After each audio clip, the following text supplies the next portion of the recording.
नमः शिवाय। भगवान शिव को देवों का देव कहा जाता है।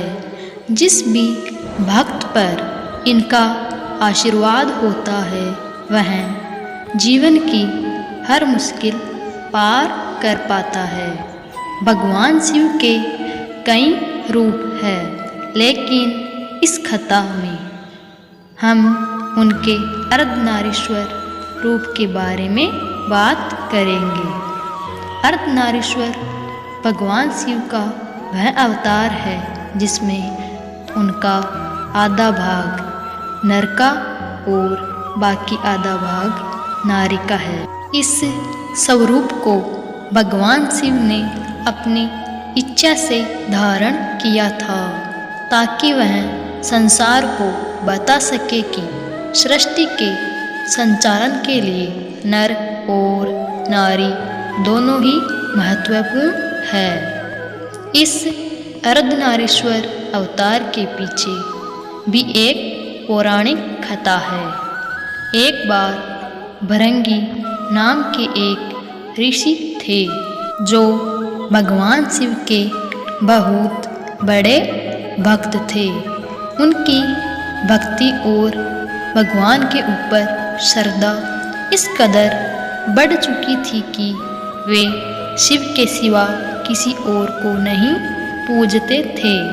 माता पार्वती को भी शिव से अलग समझते हुए उन्होंने कभी माँ को नहीं पूजा। एक बार भोले बाबा के ये अन्य भक्त कैलाश पर्वत पर अपने आराध्य के दर्शन करने गए।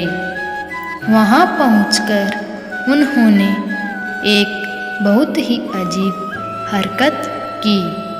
वे भगवान शंकर की परिक्रमा करना चाहते थे, लेकिन माता पार्वती की नहीं। इस पर माता पार्वती ने उन्हें समझाया कि शिव और शक्ति अलग अलग नहीं है।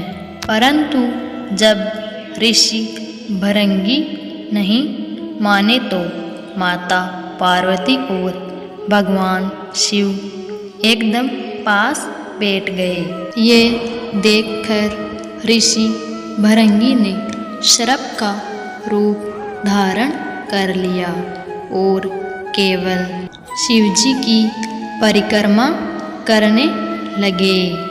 तब शिव और पार्वती ने अपने रूपों को मिला लिया।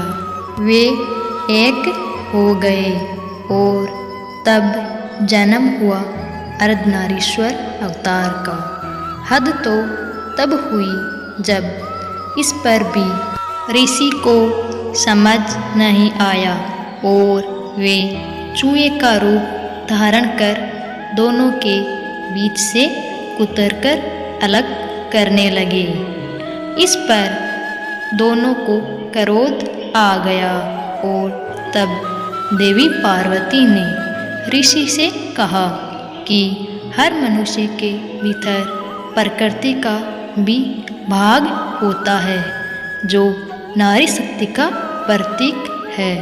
प्रत्येक मनुष्य का शरीर उसकी माता और पिता की देन होता है। जहाँ व्यक्ति हड्डी और मांसपेशियों को पिता से प्राप्त करता है, वहीं रक्त और मांस उसे माँ से मिलता है। मैं तुम्हें श्राप देती हूँ कि तुम्हारे शरीर से माँ यानी कि नारी से मिला हुआ भाग अलग हो जाए। श्राप मिलते ही भृंगी ऋषि असहाय होकर गिर पड़े। जब उन्हें एहसास हुआ कि वे अपनी खड़े होने की शक्ति भी खो चुके हैं, तब उन्होंने देवी पार्वती से इस अपराध के लिए क्षमा याचना की।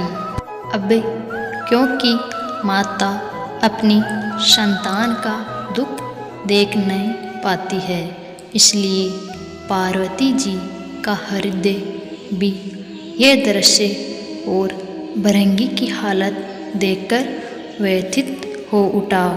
माता ने जब शराब वापस लेना चाहा तो ऋषि भृंगी ने स्वयं ही मना कर दिया, क्योंकि अब वो अपराध बोध से ग्रस्त हो चुके थे। ऋषि को चलने में असमर्थ जान शिव पार्वती ने उन्हें तीसरा पैर प्रदान कर दिया।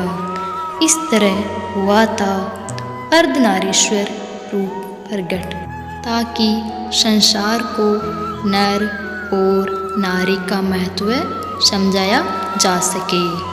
हर हर महादेव। दोस्तों, हमारे वीडियो को पूरा देखने के लिए धन्यवाद।